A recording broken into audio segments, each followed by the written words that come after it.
final meeting of the Charter Review Commission, I suspect. Final official meeting. And Lauren, if you can bring over bring over our participants, and why don't we, while that's happening, ask if there are any members of the public who would like to speak before we begin. I think the rest of them are all. Yep. Jen's not on. I'm kind of missing her. I'm going to text her right now. You bet.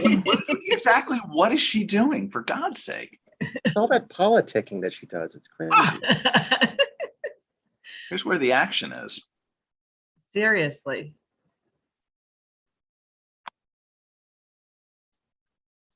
Hi, everybody. Hello, how are you? Good. I have to say I was in a bit of a panic because I could hear all of you and I couldn't get in. So Lauren was keeping me at bay, I guess.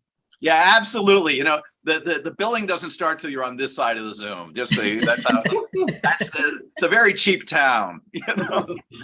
I'll say good morning also. Hi, Ira. Hello. How are you, Joe and everybody? Good. And are we sitting here with most selectmen? We've got at least 3 of you, so that's excellent. So Noreen is still on the attendee side, and I have added you, Noreen, to panelists, but you do have to accept it on your end. So as soon as you do, you should be able to pop over to the side where you can actually speak to us. And Peggy, do we know if Scott's coming to this one, or? He cannot attend.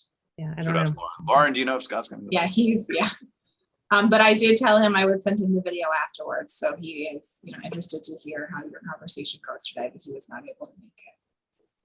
Okay. So just while we're waiting for Noreen to transition to the video side of the world. So I think hopefully this meeting will be relatively brief. I know there are at least 3 attorneys on the call, so that would defy expectations.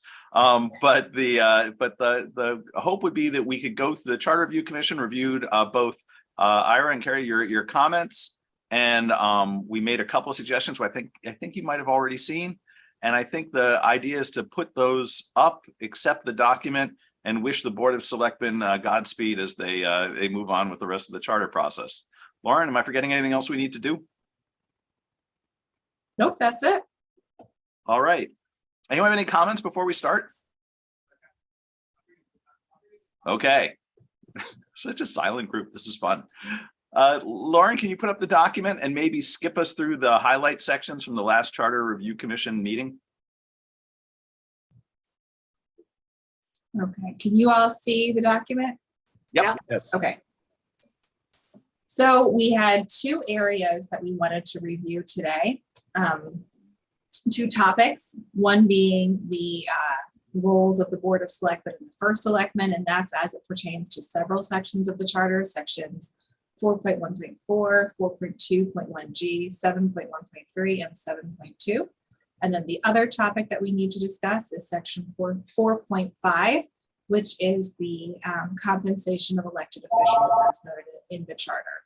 So, Joe, I'm not sure if you want to start with one of these over the other, but those are the 2 main points.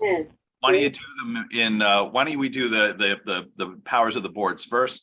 Because the compensation one I think is fairly straightforward. It might be pretty easy. Great. So we'll start with section 4.1.4.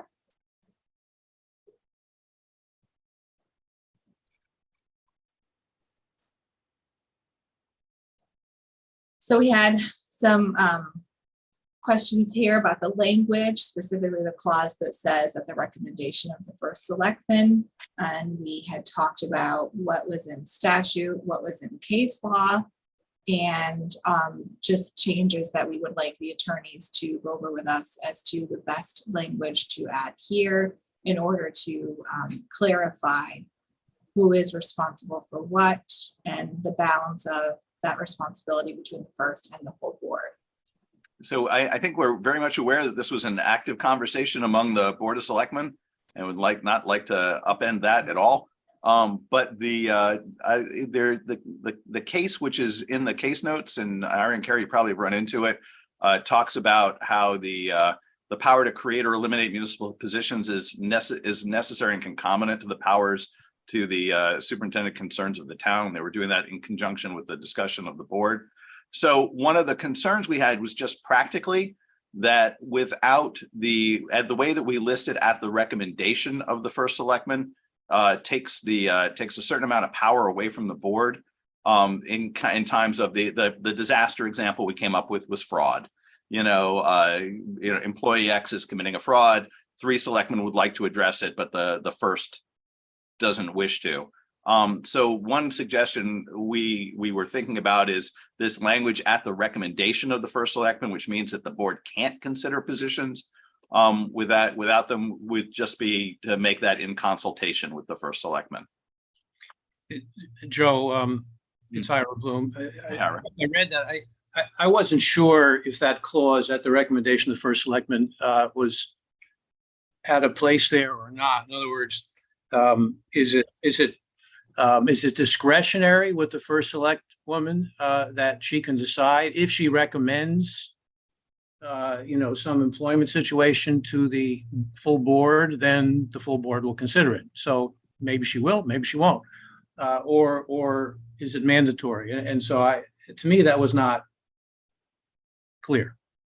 Yeah, I mean, I think on the one hand, the catastrophic position on the other side is, I think we probably all agree the board of selectmen can't run around hiring and making new positions without the executive, right? That would be silly. But I guess the question is, how do they bring it up? So if it's mandatory, it means that the board, that all those decisions go through the first selectman versus the board being able to pull it up on their own in consultation, was the conversation we had. And please, charter review, drop in if I'm missing any part of what we were discussing. Yeah, this is Carrie. So during the discussions with the Board of Selectmen, and many of them are here, so they can probably confirm this, there was a real concern that the first selectman, who obviously is chief executive officer, played a significant role in making recommendations to the Board of Selectmen regarding hiring, firing, terms of employment, etc. It would prevent, I guess, if you read it literally, the Board of Selectmen from creating or hiring somebody without the recommendation of the first selectman. But that was deemed to be kind of necessary because at this point, your first is like a town manager, right? And they have to be able to, oversee the administration of the town offices. And so the idea here was the first selectman can't make these decisions without the Board of Selectmen considering them, but also that the Board of Selectmen shouldn't be able to turn around and hire, for example, the first administrative assistant without the first recommending that occur. So there wasn't a desire to override the Board of Selectmen in considering whatever recommendations are made by the first selectman. But there was a real concern that in the first instance, those recommendations should be made by the first.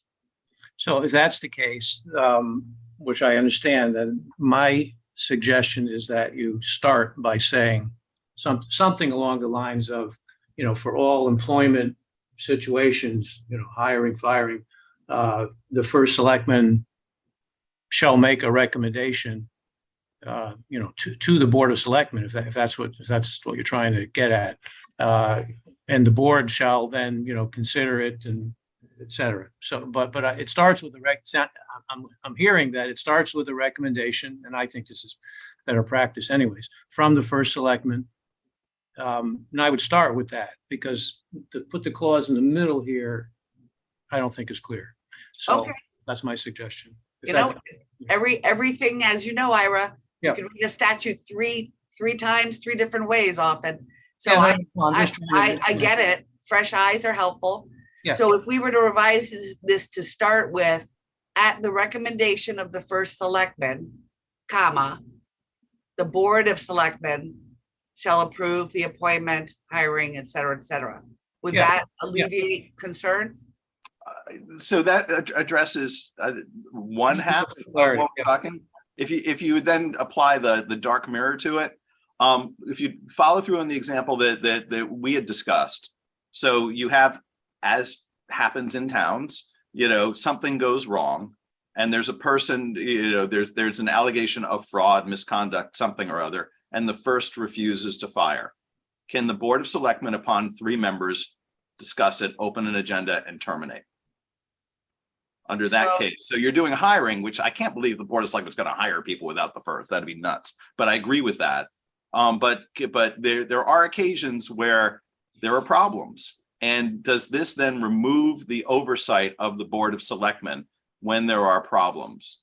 And is there a mechanic that would fix that? Because as the little case blurb says, this is concomitant to their power. So how would you recommend that? Or should that always go through the first? Or happy board, did you discuss that?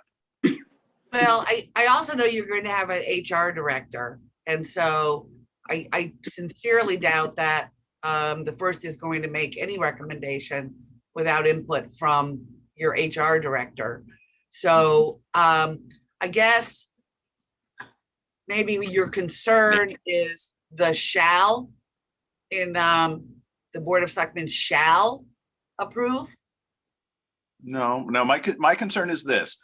So if I were sitting in my old role on the Board of Selectmen and we were getting allegations of a problem, then I would expect that the Board of Selectmen would be able to consider that. And the right now, the avenue for discussion is the recommendation of the first selectman. So Right. But I think that's an oversight problem. Can I just weigh in on this for a second? Because I think Please. that, Joe, you're the example that you're concerned about, to me, is a legal one. If somebody's committing fraud, I mean, there's that's a whole nother channel of investigation there that they would be fired or they would be prosecuted, right? So if you fire them, Peggy, or your successors. Yeah, but actually, I happen to be aware of several examples in other states where this happened. Yeah. So it's not nuts. Yeah, no, I know that. I'm I'm just trying to figure out, though, like I'm just wondering if it's, we could separate the two and have any discharge, and have it 2 separate things, I guess. But I guess my point is that if you're concerned about a situation that is puts the town at significant risk, right? not operational stuff like you guys have been talking about. Yeah, exactly. You're talking about significant risk in terms of legal issues, and so I would think illegal activities and things like that. This doesn't apply. The charter can't protect an individual from illegal activities, right? Oversight of an employee is oversight of the positions is within their power. When things go badly, and you're absolutely right, this is only for boundary situations. That was the conversation of the charter review.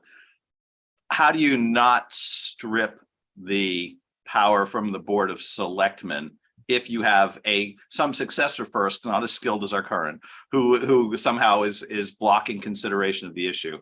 And whose hand? Joan? Noreen, sorry. Noreen.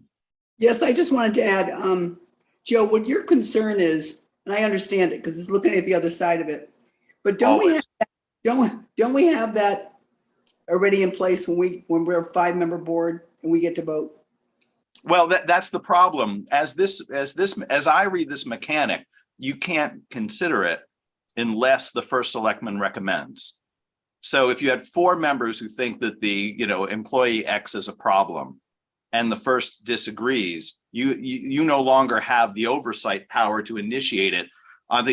Noreen, once upon a time, you and I used to say, with 3 members, we can open any agenda. You know what I mean? Right. Well, that's the point I was going to make. Is that I can't see who's.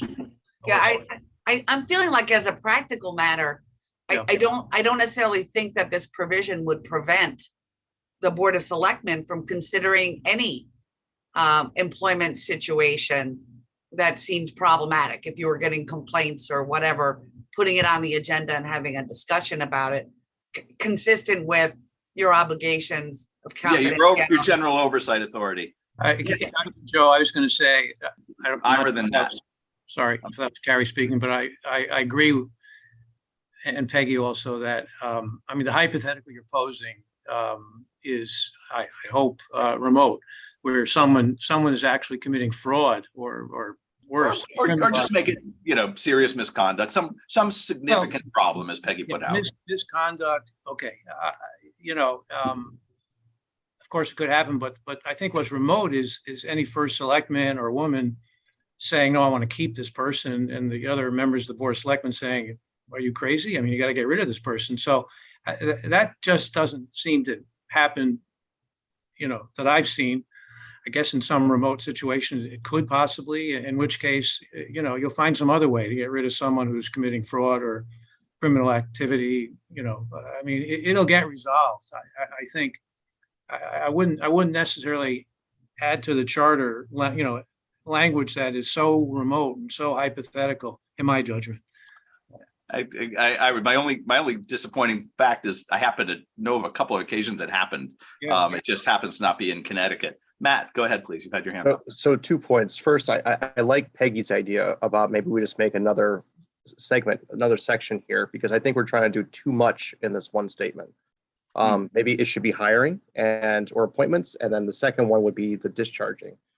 The second point to make is, we're talking about criminal activity, fraud, and things like that, but I mean, you could think of other situations that you would have to remove an employee for behavior, right?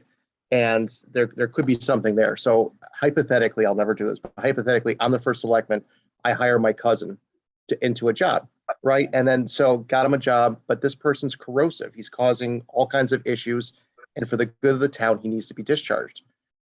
I think that the Board of Selectmen should be able to override me, or to have something in place that they can bring it forward, because I would resist that. I mean, there's no criminal activity. He's just a bad person.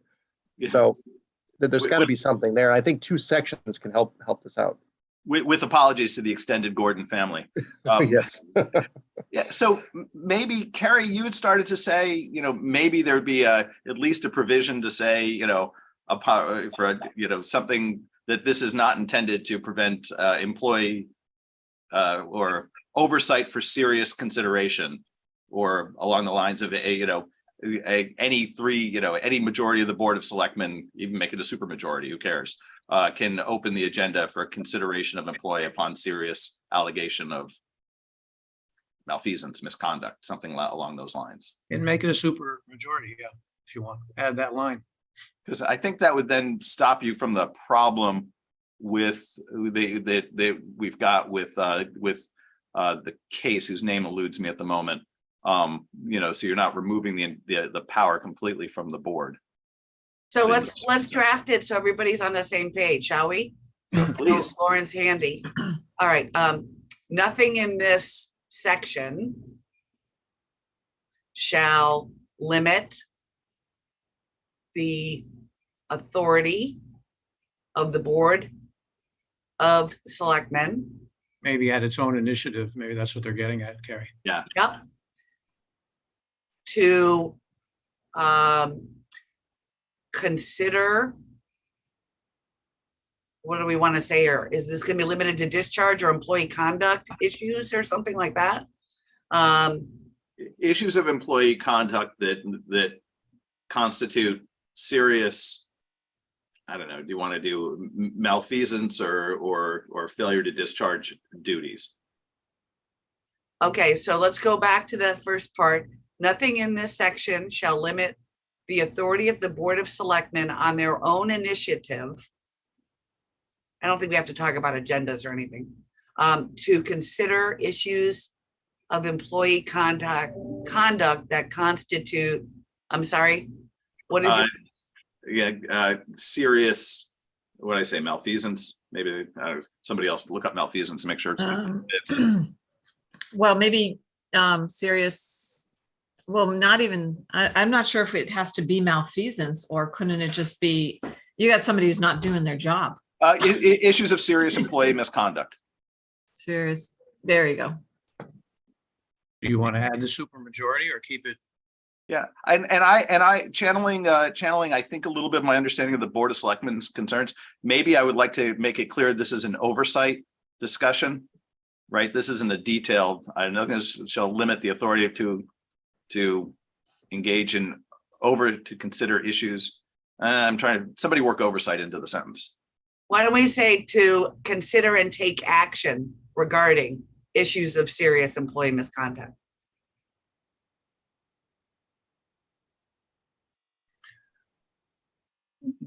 That could be fine, but that's pretty broad. And, keep in mind, I'm just playing devil's advocate, Sure, go ahead. that dilutes the power of the first selectman.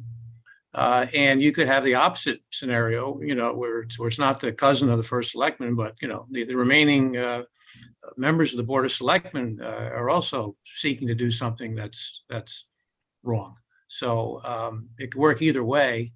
How Well, easy why- you want to make it for the remaining members of the Board of Selectmen to kind of override something that the first select person is doing. I'm just raising that as a. Well, why don't we put in the supermajority, because I think that helps, right? I mean, I have to think- have a pretty serious issue. Yeah, it has to be very serious, and you really have to get, everybody else on board objecting to what the first selectman is doing. I would think that would be a good. Yeah, after on their own initiative with a supermajority. Yeah. Or Board of Selectmen, the authority with a supermajority rather than on their own initiative. On their issue by vote of it. Or do you why don't you put the number in?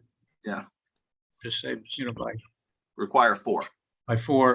by a vote of 4 members, may take, at least. at their own initiative, may take action for serious conduct as we were crafting that.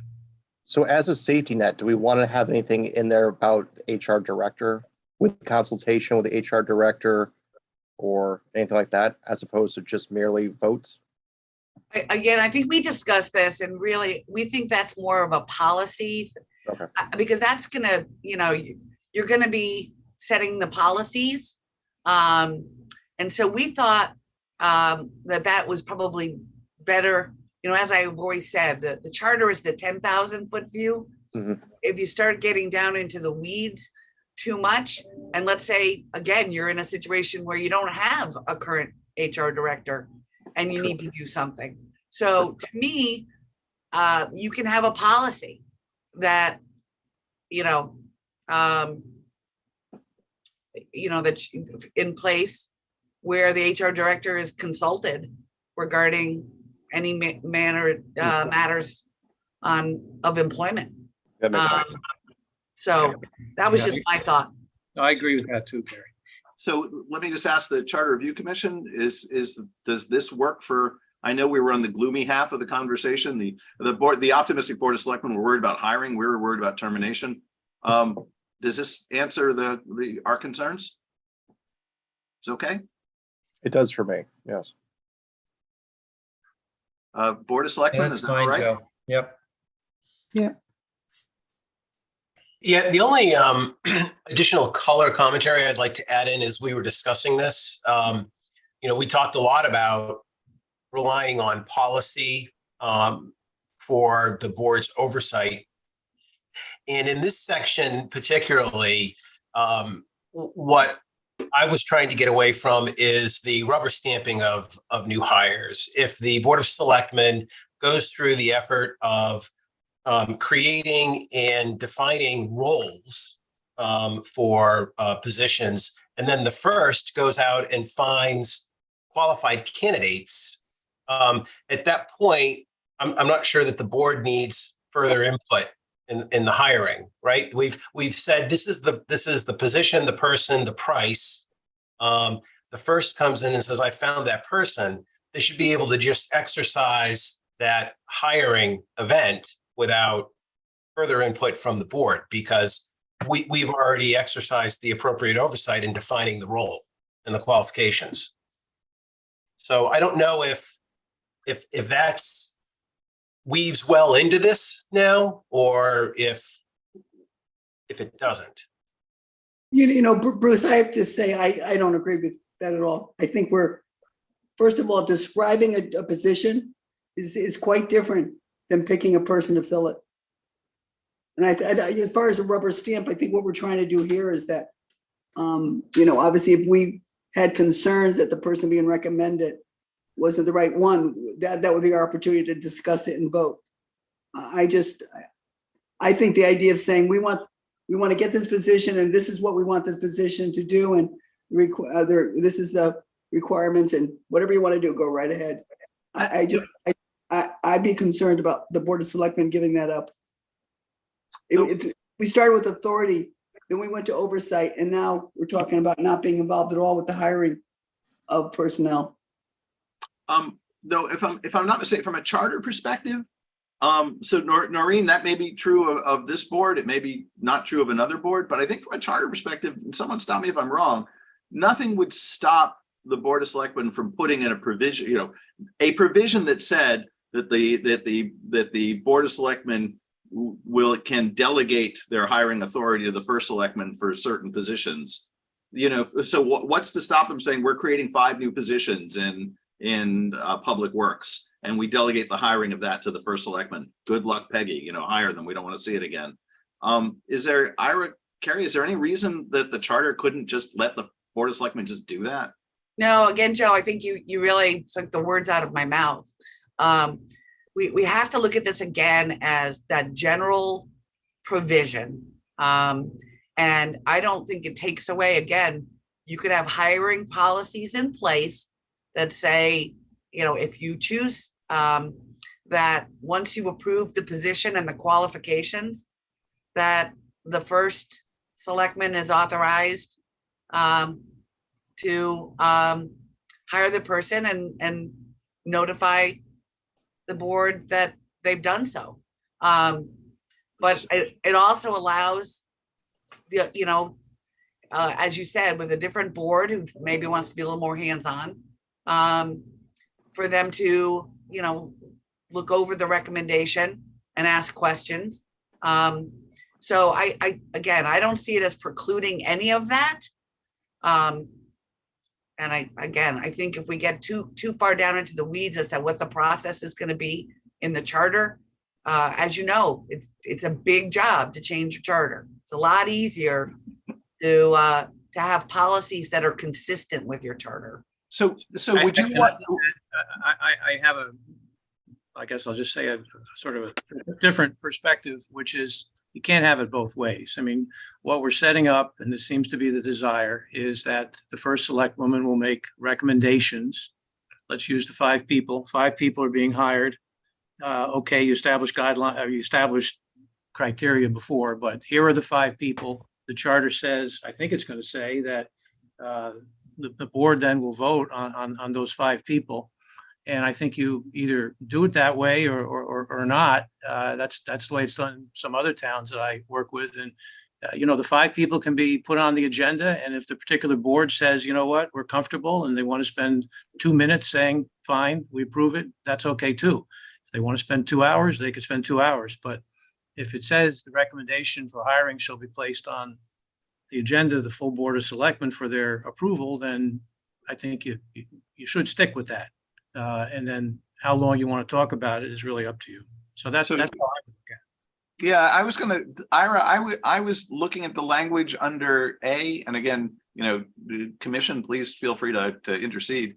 But I was trying to work in the language saying, or upon vote, delegate, specific positions for the hiring of the first selectman, like the example that I had in my mind, which is if I were sitting there and we were hiring 10 people, look, there's been a lot of turnover in the world, I'm with Bruce. I kind of would be like, yeah, okay, go do that. I'm sure with the HR director, it's fine. You may not want to, channeling my inner Noreen, it's some other time, but right now the charter seems to lock in one way of business. And why couldn't a board say, for, what, you're hiring these 10 positions, we delegate that power to you? Any reason they can't? Why should the charter lock them into one way of doing it? May I just add one thing? I'm sorry, I thought your hand was up from before. I apologize. Go ahead. one of the things that I think Madison's done a good job, or at least tried to do over the years is, you know, we have a change in administration, you have a change in the party that's in control.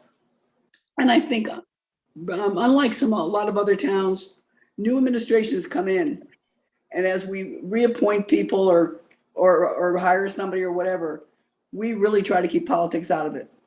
The idea that whatever the recommendation is from the new first selectman has to go in front of the 5 people, I think takes politics out of it as much as it can be. It makes it fair. I've seen it in towns where, you know, the administration comes in and new administration comes in and cleans house. Whoever was part of the team or whoever was a friend of the former first selectman, whatever, you know, they're asked to resign. Well, we don't do that in our town.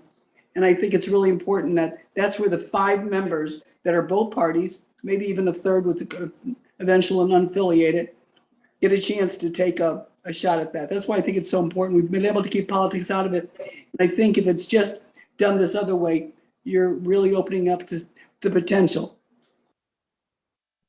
You know, again, Joe, I've seen this work, which is you got your 5 people, you got your 10 people.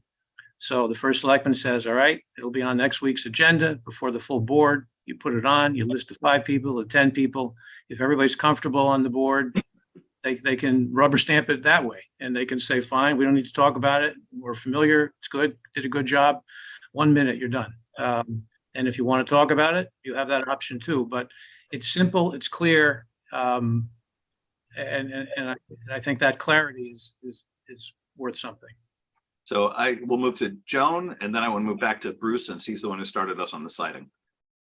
Okay, so correct me if I'm wrong, though, this doesn't preclude in a Board of Selectmen meeting, the Board of Selectmen saying, okay, first you go and hire these 5 people. You don't have to come back to us for approval because they've already authorized it ahead of time. I mean, if you're hiring, say, 5 lifeguards for the summertime, Right. and, you know, you've got all of that, you know, that's going to be temporary. They're going to be, you know, qualified because they have to have the certain qualifications in order to meet it. Do we actually, you know, you can say, okay, we get, you know, go ahead upon your approval and you know, and the beach and rec folks, we're good. So- You know, so couldn't that be done ahead of time? And that this particular section doesn't preclude that either. So that's a I think really good question, because I read it as that it does, and I'm wondering if Carrie or Ira, you can tell us, is Joan right? Because if so, then Bruce's concerns are already covered in this section. So, so I would say again, in a lot of ways, it depends on how you choose to interpret approve, and whether that means a formal vote of approval during a meeting or the preliminary approval of the hiring terms of employment for a particular group of employees. But I think where Ira's point is that we've now changed this to say at the recommendation of the first selectman, which suggests that until the first selectman recommends individuals, the approval can't take place. I also feel you can read it alternatively the way Joan reads it. And to Ira's point, if it's in any way ambiguous and you're trying to make it clear cut right now and decide how that's going to be done, then we probably need to be clearer on that.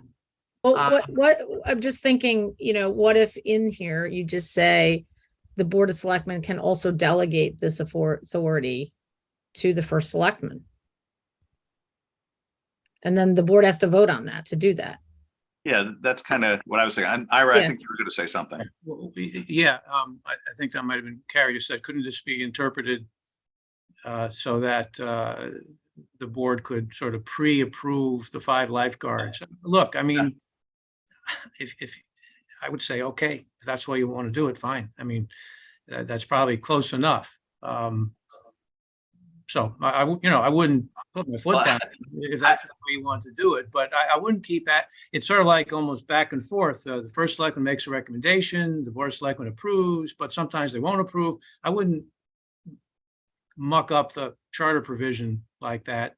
Leave it as a policy if that's what you want, as Carrie suggested, or my approach, which I think is simple, just bring the names up the next time and, make it kind of a quick kind of consent agenda. It'll take it all of 1 minute or 2 minutes. But either way, I think would be okay. I have a hard time reading this piece as not saying, when you hire, lifeguard Joe, you're going to come up and lifeguard Joe appears on the Board of Selectmen agenda. I don't see this. It's approve the appointment, hiring, terms of employment, unless we make it just a smidge clearer. I think from the standpoint of the Charter Review Commission, you guys should have the flexibility to do it either way. Why should the charter, this is kind of our theme, get in the way? Bruce, you had your hand up and we've been waiting patiently since you're the one who started us on this siding. Apologies.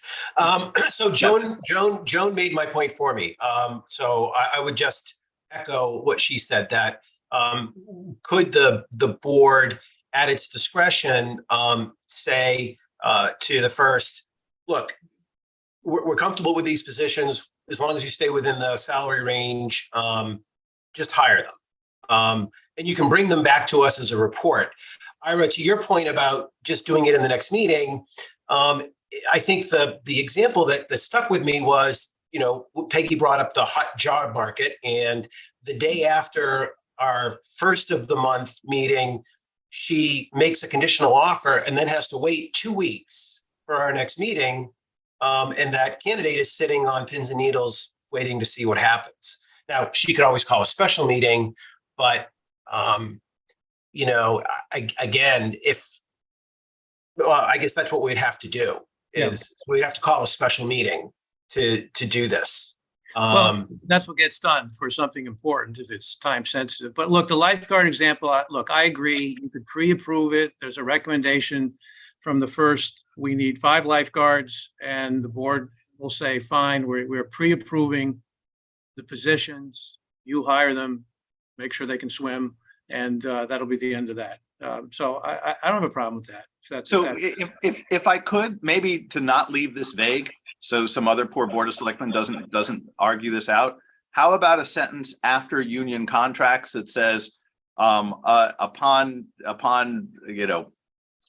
a vote of the Board of Selectmen, they may designate any individual hiring their authority. They may designate their authority to hire any individual position or positions to the first selectman, period.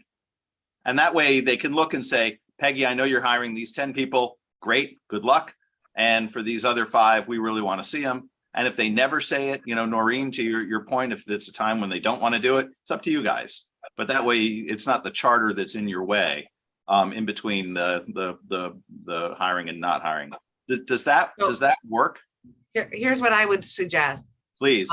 Upon approval of the Board of Selectmen, the board may delegate their authority. Yeah, there you go. To approve the hiring. That works. Yeah, I like that. When we've been discussing this, we're talking about 5 lifeguards. Let's just think this is now, this part of our charter has to be able to cover totally redoing the finance department. We're going to hire a new director of finance, God forbid, and 3 of our top 3 people. It's a little different than lifeguards. We just have to make sure that there is oversight. Right. But that's, to me, that's where you don't delegate that authority. You can delegate maybe some of the finance department, but the head and maybe the direct reports to the head, you'd want to consider those people on a formal vote. And as written, the default position is that the Board of Selectmen votes. Right. You have to specially vote to delegate the authority to the first. And that would be per hire or per summer. How would that work? For the hiring of any position. So you have to do it by position. So you can't just give away your authority. I guess you could have a motion that all town employees go to the first selectman, but that would be a little inconsistent. You know, could I ask a question of the selectmen that are on? Did we vote for each lifeguard by name? I don't remember doing that this year. We did it?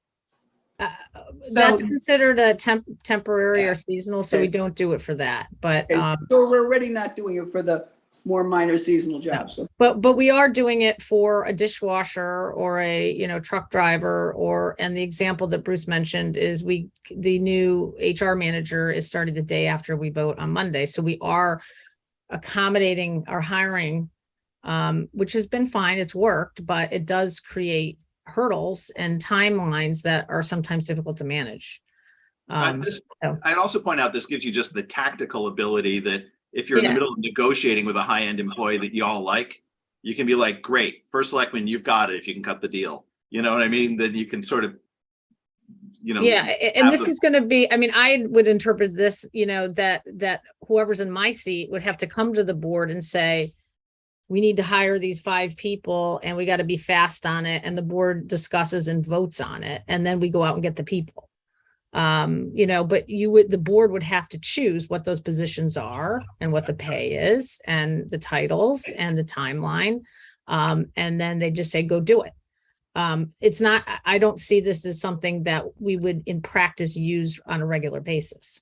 Yeah. By the way, just one quick thing I just noticed. Would you kindly move to the first selectman over to delegate their authority? Because it strikes me for any position to the, you know what I mean? Like, Yeah. You're delegating to the first selectman. Delegate their authority to the first selectman to approve. Actually, put it after delegate. The board may delegate to the first selectman their authority to approve. There you go. Sorry, I had them delegating their position to hire the first selectman, and that spooked me. Is everybody, do you think, comfortable with this language? I'm comfortable as long as it's, case by case type. This could be like Peggy presented. She needs to know in, 5 days and she can't wait for the next meeting. I'm fine with that, but I want that to be the exception, not the rule. And as long as that's clear on that, then I'm fine with it. Okay. Yeah, to your question, Joe, I'm fine with it. Is it Sure. their authority or its authority? Joe, I'm sorry, Ira. is it their authority, the board, or its authority? Oh, it's authority. That could be fine. Yeah. Yeah, but I mean, on the substance, I think you have something that works and gives you the flexibility that you're looking for. So if I could just ask charter review, take a peek. Any questions? Since good. Oh, looks good to me. I'm looking right at Liz because she's our most careful reader. Same here. Looks good. Okay. And Board of Selectmen, does that accommodate sort of both the night nears and the good part and what we will refer to as the Bruce Wilson clause from now on? Thank you. Okay, excellent. All right.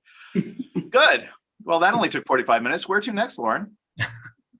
I've got a hard stop in like 45 minutes, so let's go to move on. 4.2.1G, we just made a note that we wanted to discuss the removal of the end of this clause that they removed with the approval of the Board of Selectmen.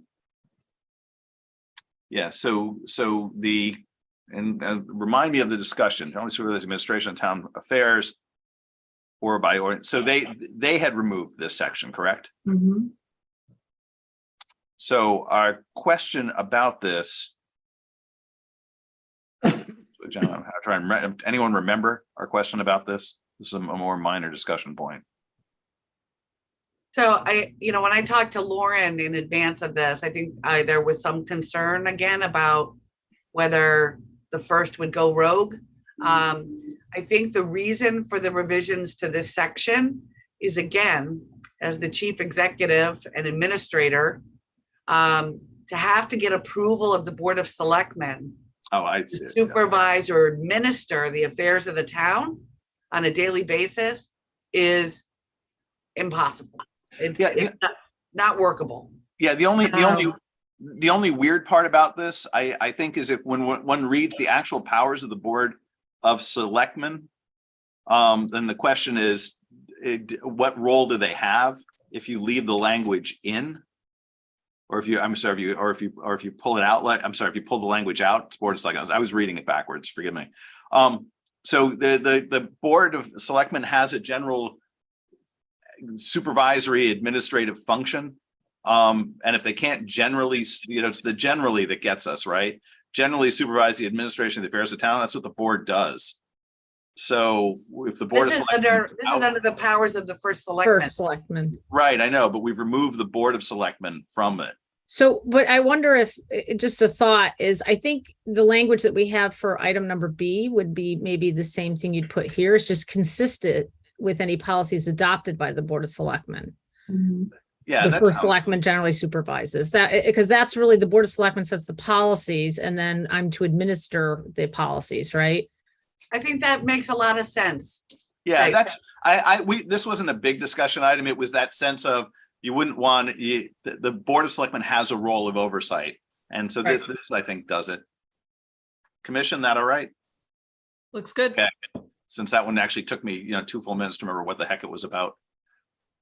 Where to next? 7.1.3. That was just the consistency provision, or is that the salary provision? No, this is still 7.1.3 and 7.2 are still on the same topic. So we just wanted to make sure that whatever changes we made to 4.1.3, we were being consistent in these other sections of the charter. Yeah, so this one didn't require the recommendation of the first anyway. So there was an inconsistency built into it. And we were wondering how to square that circle. But if it's consistent with this charter, then we do specify it earlier, correct? Why not just cross-reference 4.1.3? Yeah, instead of this charter, right? Yeah, that's actually simple. Good. As set forth in section so.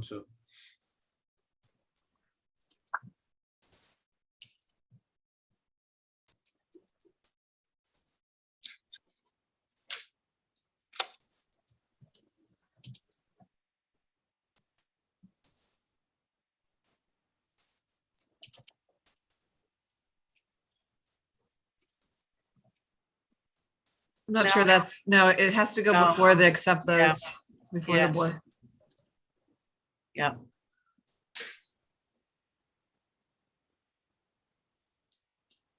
Maybe there, yeah, there you go. I think we should crowdsource the writing of all these charters in the future. Yep. Okay.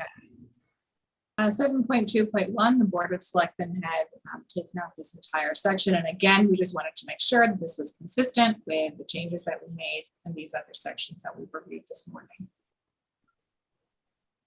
Yeah, I think it's all covered under 4.1.3, right? So do we do the same language or do we need to? No, I think you don't need the section at all. It's redundant. We got rid of a section, yay. I'm sorry. Frankly, section 7.1.3 is a little redundant, but I think it gives those of you who have real concerns about getting rid of bad people, it just boosts That piece. the yeah. notion that you have that ultimate authority to, Mhm. get rid of Yeah. bad people. All right. Okay. Yahoo. Everyone's good? Good. Yeah, Was that it? That was all of these sections regarding that balance of roles and responsibilities of the board at the first. And now we just have to go back up to section 4.5, which is compensation of the selectmen. So I'd like to be clear, the Charter Review Commission does not agrees with your change. I think we just wanted to highlight the issue to make sure that everyone, you guys yourself, I know in talking to some of you individually, wanted to be sure that the role of the Board of Finance was clear enough. I wouldn't want the section to be misread when people are trying to vote on the charter itself. Is there anything about this that are you good with the language as is? Charter Review Commission itself? Because right I'm now good. it's pretty simple. Can I just ask the question, Joe? Hmm. Did you reject putting in some more details, such as when the Board of Finance should do this, no later than October before, a general election or words to that effect. I mean, so it's clear how they do it, because they're going to look at this and say, all right, well, what's the state law and what do we do and when do we do it and how do we do it? Here's the problem, Ira. If they go to a 4-year term, the Mhm. Board of Finance can raise their compensation once Mhm. during that 4-year term. Right, that's in the And Constitution. so if we start again, and in my mind, there's going to be scenarios now, because this is not the only town that's considering moving to 4-year terms. I have another good to town. know. So my thought was on this, relegating it to be in accordance with state law gives flexibility, not only to create policies, but to go with the flow, and however state law changes gives them the authority to then address that. Yeah. It also doesn't tie their hands by writing something in there that really only applies to 2-year term positions. So that was my thought on this. Again, my feeling is always, you want to be general in the charter to the extent that you can. But Ira, if you think it needs to be more specific than that, we could put in accordance, determined by the Board of Finance, in accordance with policies adopted. I guess, Carrie, my concern is just a raw political one. It's sort of twofold. The charter will go up for passage. The ability of the Board of Selectmen to raise its own pay, now I know you're about to say that's not what this says, is always a concern that I've heard many times. So I'd like to make it, if there's any way to make it explicit. It's really not a charter question. It's a, determined, I would almost say exclusively by the Board of Finance. You know what I mean? It's an issue that people tend to focus on, and the more clarity, it would be better. And also, one of the things I think it gives people comfort is that that this is usually manifests itself in a budget. But you're right, and if I went back and read the state law, or Lauren and I think read it together, and and it is clear, right, that this actually has to end up in the next the referendum, which is by the budget cycle. Mhm. But people wouldn't know that just reading this. And, adding exclusively is not a bad thing to do considering the political climate, because then the checks and the balances there. I mean, determined by the Board of Finance, exclusively by the board, it's an adjective. If that would alleviate concerns, I would say I would go with that rather than starting to outline what the Board of Finance duties are under your charter. I mean, because again, they're governed by state law. Let me just offer this. I don't disagree with any of the comments, and you can leave it general, but I've run into this various times where the Board of Finance doesn't know when they should or when they can act. They need to act before the election when the candidates are not determined for first selectman or any other elected office, whether it's 4 years or 2 years.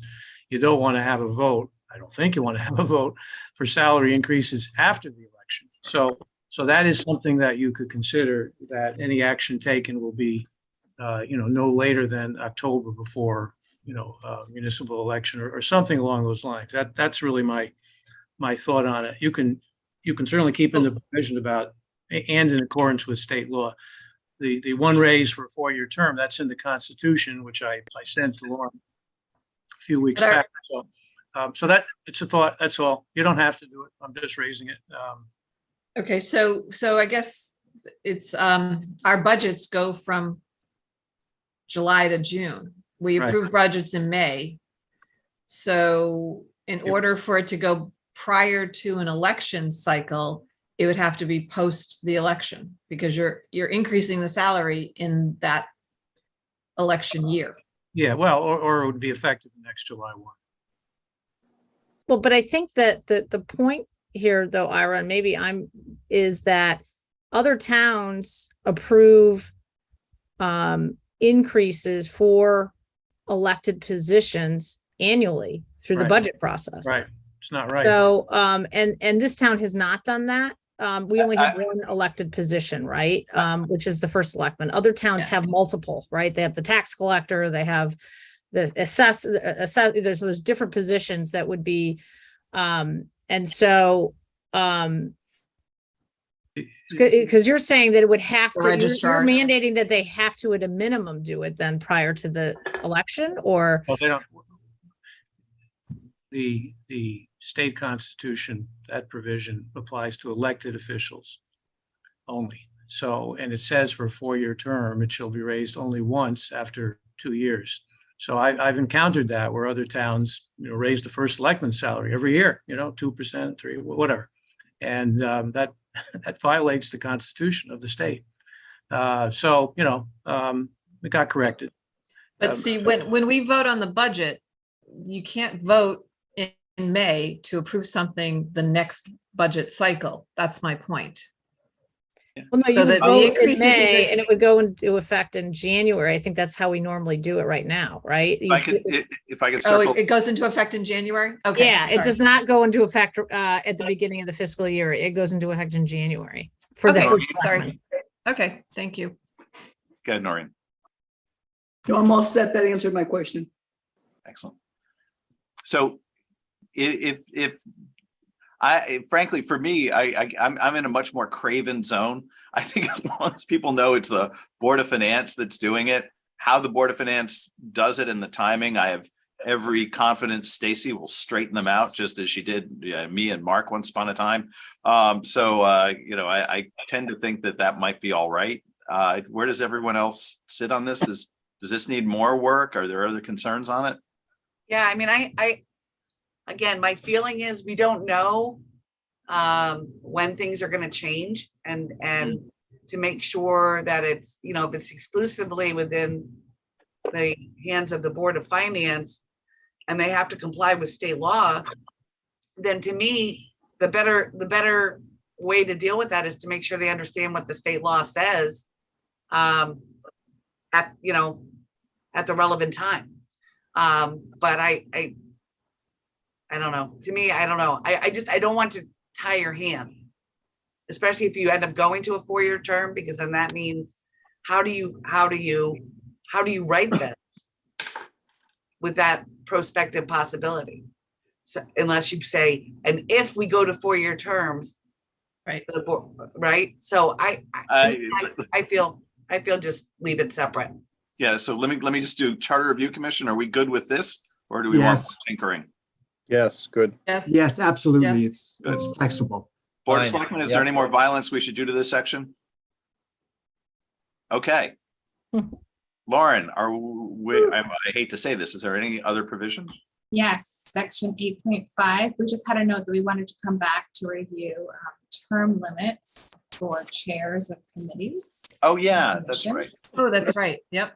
Yep, so the Board of Selectmen had made changes, and we had taken out part of the change that they made, which was that ending clause that a chair could not be voted in again unless by unanimous vote of the members of the commission.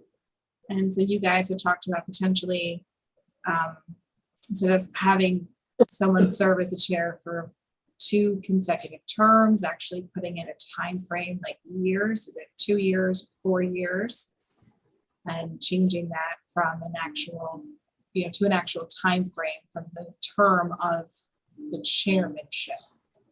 So I think the conversation on this part, Board of Selectmen, wasn't to second guess your wise counsel, but by putting it in the unanimous position, you kind of meant that every time there's a turnover, there's a little bit of discontent. Somebody ran for it and left, as opposed to the way a lot of other boards work, where everyone does it for a term or 2 and then moves on. I would point you to your Inland Wetlands Commission that does it that way. So we were wondering if the more harmonious view, rather than forcing a negative vote, would be to just say someone can only serve for no more than 2 consecutive terms. And then the question is, what's a term? So, should the term just be 1 year, which is what we assume it is? And does that accomplish what you were thinking? Or, frankly, the other way to do this is to say the terms of chairs will be established by Board of Selectmen policy. And that way you guys can tinker with it. Bruce? I think most of your, and correct me if I'm wrong, Peggy, you know, for most of your boards and commissions, the terms are outlined either by ordinance or otherwise. Isn't that true? Yes. Well, there's the term of the Yes. board versus the term of the appointment. So you wouldn't want, when you're appointed to most of these things, you're on for 4 years. You don't get to be Board of Finance Chair for 4 years. It's usually the term of the board. That's the problem. Bruce? Yeah. So I think, you know, when we were considering this, we were coming at it from the other side, which is a board where nobody wants to be the chair. Which is most of them, right? Right. Well, I mean, and some of them are importantly, and so we've got, you know, it's a relatively small board, and we've got longstanding members, and there's only one person who is, you know, wants it.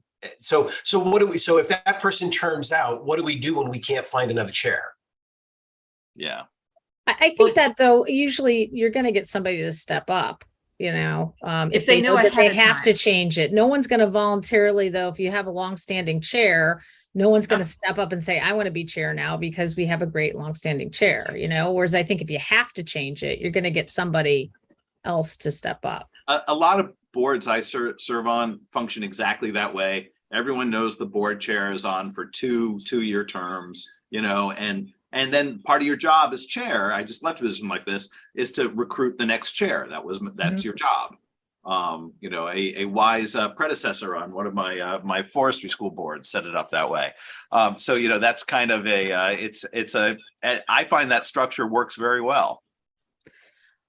Well, So- and I'm just wondering if you do years rather than terms so there's not confusion, and maybe it's, you know, a period of, if most of our terms are on boards are 4 years, right? Mhm. So maybe 4 years. Well, the problem with it is also, what if you have somebody becomes chair in their last year?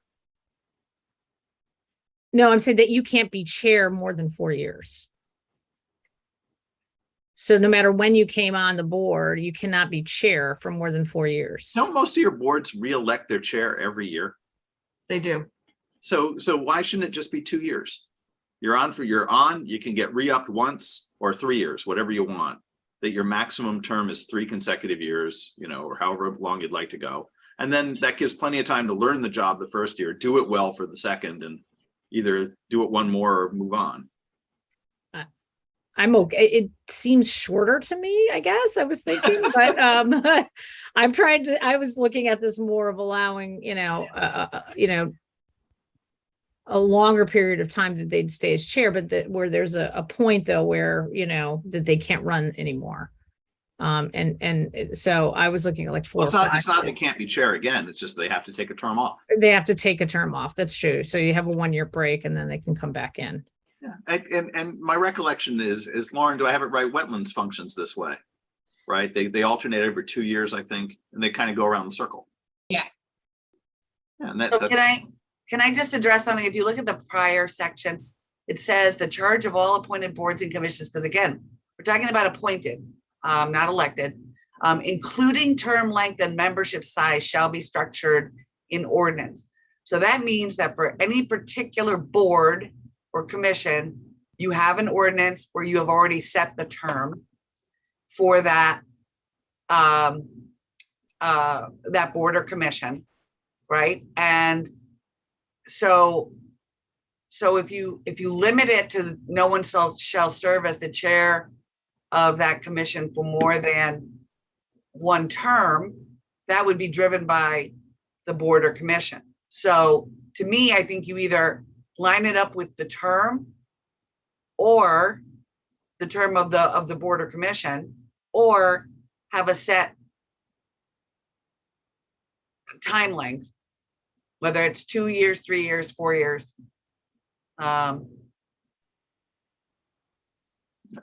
Noreen? You're on mute, Noreen. And then Joan. You're still on mute, Noreen. Okay, sorry. There you go. I think it's got to be at least 4 years, as you said, but I really think that, you know, you're talking about volunteers here, and you're hoping somebody either brings the experience with them or learns over the 4 years.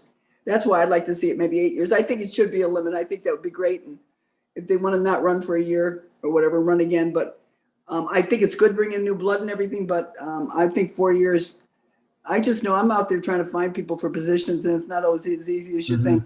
It's getting harder. It's getting harder. John? I actually think it should be less because I think that forces the people who are on that board to be more engaged, knowing that any one of them should be stepping up to be chair.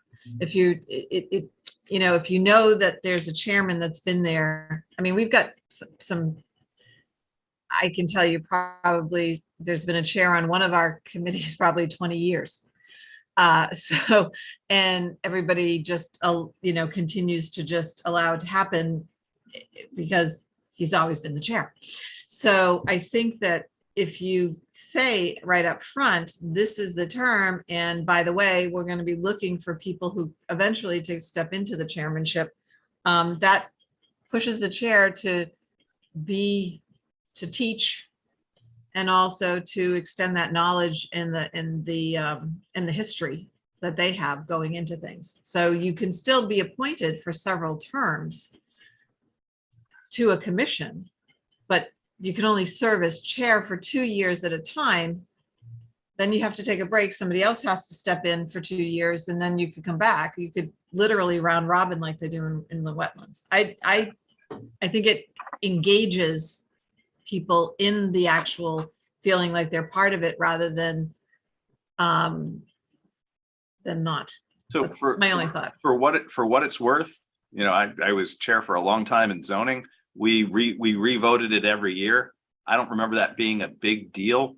To my mind, I would have every board re-vote for their chairman every year. And then the question is how many times in a row?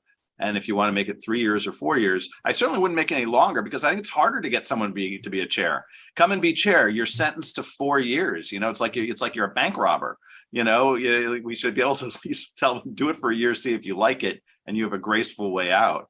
I would propose. No, I see this as permissive, not mandatory. I don't think this charter provision requires anybody to sit for 4 years. It's the opposite. It says you can't sit for more than 4 years. No, Exactly. Can I just weigh in? Yeah, it's permissive. I would just caution that it's very hard across the board to get volunteers to do jobs like this. I think it's increasingly hard. So I wouldn't make it too short. That's just my. So if we made it, actually so short, that's a non-legal thought, but just it's all in this section.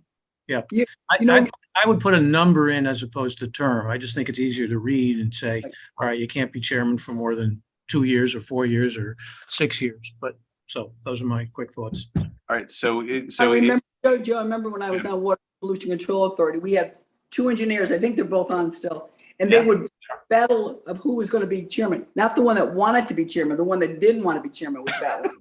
And then those 2 men are true, right?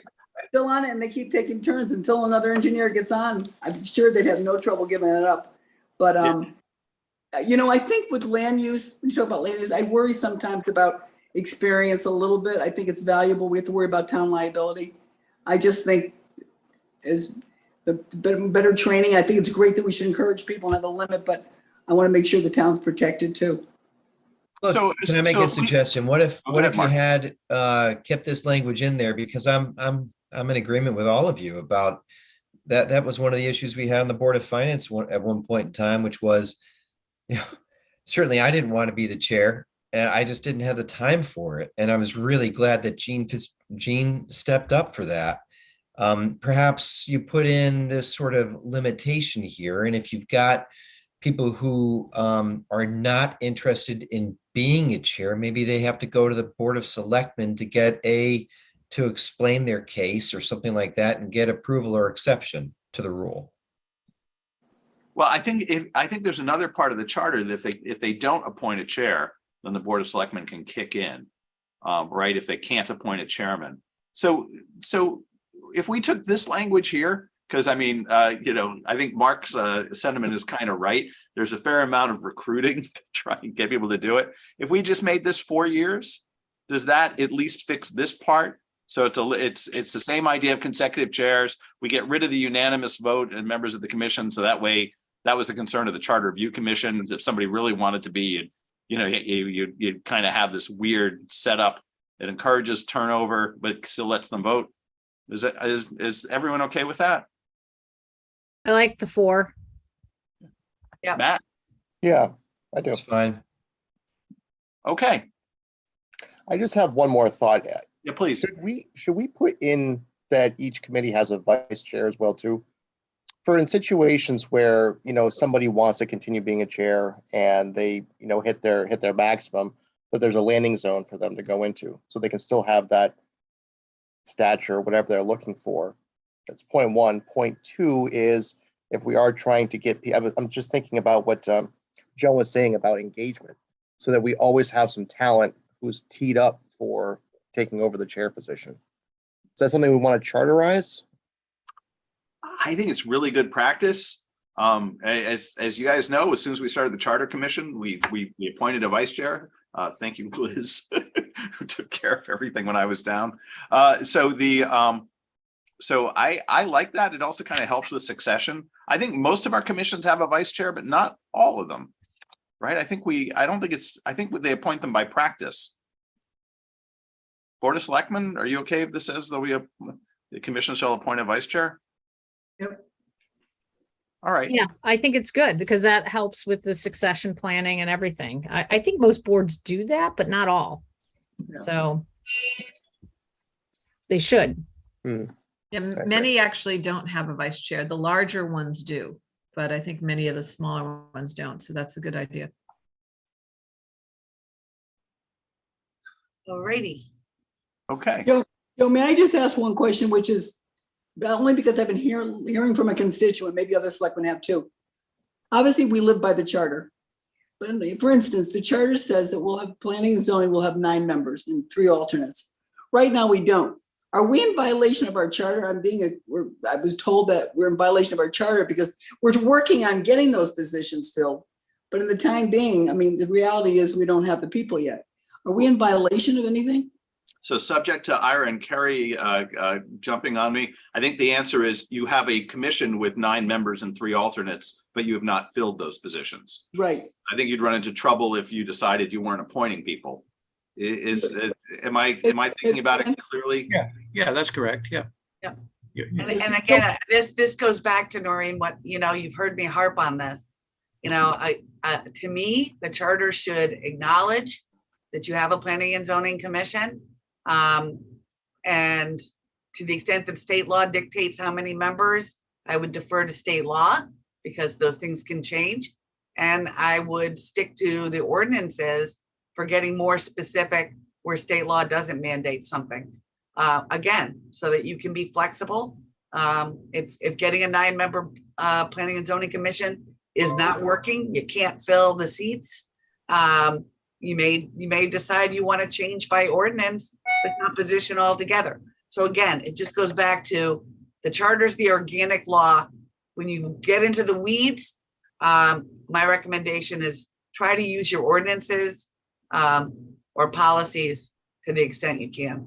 And we've removed all of that from the current charter, the length and the pieces of the puzzle there. But my only question is, while we're working on it, obviously we're trying to get to a number that we're supposed to get per charter, whatever the charter says right now. I just think that the reality is we're working on it. I'm being told that we're in violation. We're not in violation. There's vacancies, just like there's vacancies in any other board. That doesn't mean that the membership has changed. The number of members have changed. Okay. Attorney Olson, did you want to weigh in on this since you're stuck with it? Weigh in on which? Oh, Noreen's question. Oh, no, I absolutely agree with Ira and Joan.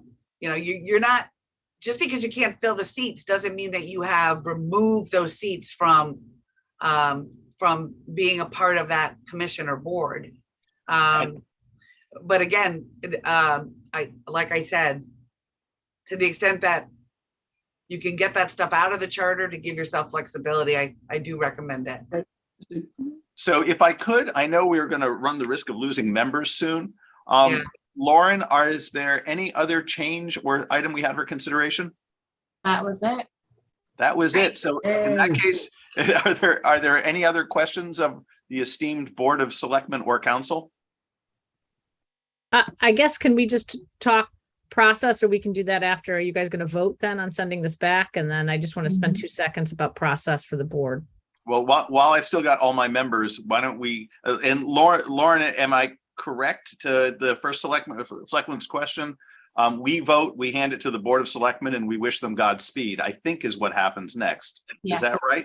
Yep. Okay, I'll move to approve this edited version, and I'll- I will leave it in Lauren's capable hands to ensure that it is exactly how we've stated. Including minor wording revisions. I'm sensitive to the fact we just made some. So Right. we'll approve subject to Lauren, cleaning up some language. And Second. Matt, did I hear a second from you? Yes. Charter Review Commission, you care to vote? All in favor? Aye. Aye. Okay. So, and that, I believe, concludes our official function. Thank you, Board of Selectmen, for establishing us, and Carrie and Ira for spending all that time on this. That's we're very appreciative. Good. You folks did a good job. Congratulations. Well, I hope so. I think I commend you for your commitment to it. It's not easy. Well, our leadership has been terrific, by the way. yeah, Liz, you did a fantastic job. Absolutely. And I Lauren- want to thank our Lauren public. Lauren. I want to thank our public. Jen is on, and I want to thank her for attending pretty Yes. much every meeting. The truth be told, Board, none of this would have been as thorough and as possible without Lauren and her highly Absolutely. detailed, Oh, absolutely. highly organized function. We've been Incredible. staring at split screen, so that was we're very appreciative. That was a remarkable service. Yes. Absolutely. I would concur in our dealings with the Board of Selectmen too. Having Lauren to keep track of everything has been extremely helpful. Well, I want to thank everybody too, because I know when I think back, this was on the list several years ago to move forward, and it kind of took a little while, and then all of a sudden here we are with hopefully a good draft. And so I appreciate all the people who volunteered for this, and then the staff support as well, and Joe for you guiding this. So and to know that we're going to have this voted on in November. So I think that our board's next steps then are to what? We have a meeting Monday night. Do we want to vote on this and then make decisions about questions, or do we have a separate meeting to go through? Because I assume we have to accept the new revision and decide if we want to make more changes. And, if we were going to make more changes, would we have to send it back to charter review again? Or what's the process now? I believe you can choose, and someone stop me if I'm wrong, but I believe you can choose to make changes or to re-muster the commission, which we don't recommend. But hopefully at this point in time, we're there for Meyer. And the question, the issue you brought up, which is the very first thing we did way back when, was to understand that we can, you can ask multiple questions. I think that there's a lot of art into that. And I think if you wanted any of us individually at your meetings to be of use in that regard, but I don't know that anyone has the answer. And the only other thing I would pitch in when it comes to thinking about questions and communication, as you well know, there are some people out there who very much wanted this to be a town manager option as a charter. And one of the other things we learned very on with Ira's wise counsel is that would involve a very different charter. And I think our position has always been that the current one needed a lot of help in some very key ways before we ever considered a revision of one. So how the communication on that goes, or whether or not you start to ask the group if they want a second, after this one's passed, they wanted to reconsider the town manager question, I leave to your political wisdom.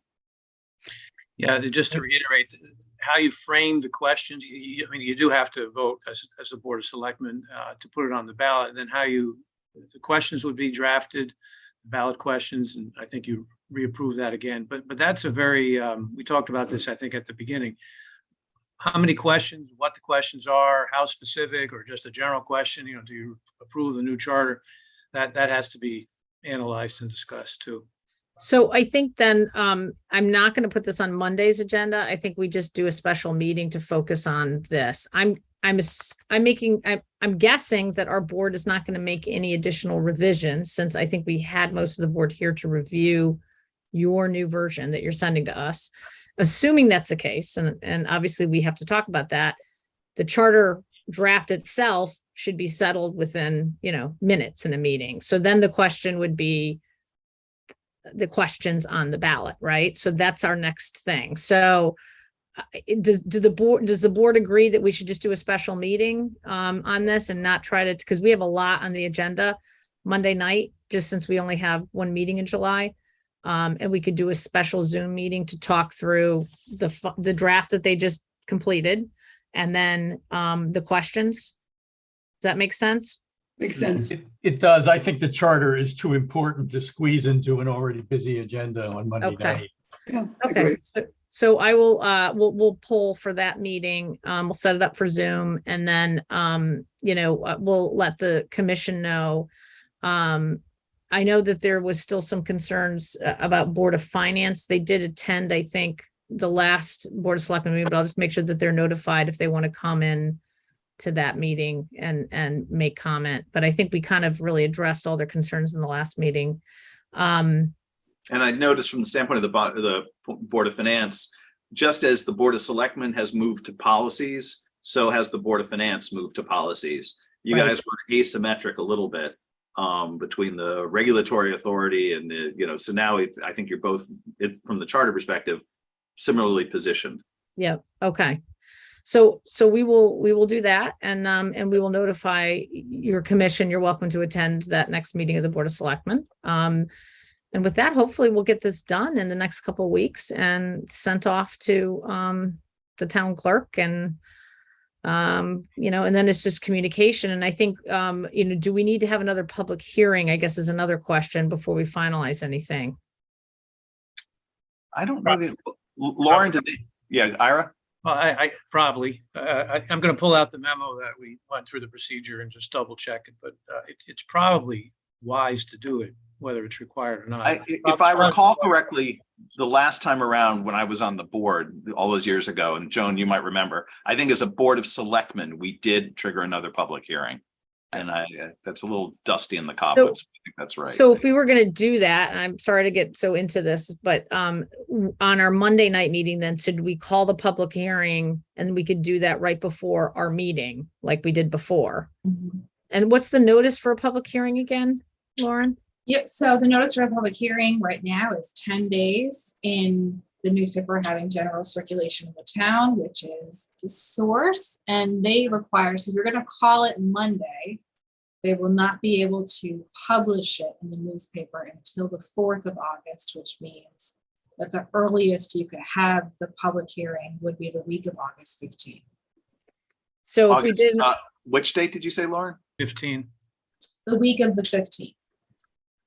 so if we did the week of the 15th, Mhm. then our board could have the public hearing, have the meeting, Yep. and wrap up everything, right? Yeah. Set your Um, questions and get it back to the town What's the clerk. last date we have to set the questions for town clerk purposes? Yeah, so for the drop dead date for the town clerk is that next Monday, the Monday, August 22nd. So you're kind of on perfect time frame if you do this all the week of the 15th. If you do a public hearing, let's say Monday in a meeting, and then decide you need another one, you can hold another meeting that same week and still get all the questions to the town clerk to get to the state on the 22nd. Okay. So that maybe, does that sound good with my board about procedure here? That way we've checked the box to have another public hearing, and then, okay, it all works. So fingers crossed. Good luck All right. Right. Well, in your hands. All thank right, you, everyone. All right. Thank you, everybody, very much so. And you'll get invited to those meetings as well. Okay. Thank you. Thank All you. right. Thanks. Thank Bye-bye. you, Charter Review Commission. We'll see you soon. Well. Thank you all. Thank you.